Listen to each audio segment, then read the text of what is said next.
Ежелгі грек-рим философиясының кезеңдері. Бірінші кезең – Сократқа дейінгі немесе иониялық кезең. Ежелгі грек ойының натурфилософиялық кезеңі негізінен табиғатты зерттеуге және оның түсінуге арналды.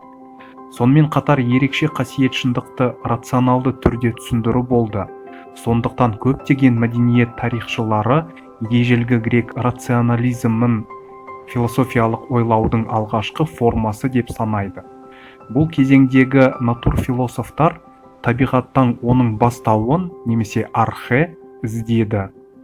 Олар сол кездегі әдет-ғұрыптық мифологиялық және теологиялық түсіндірулерге жүгінбей дәл логикалық дәлелдерді қолданды.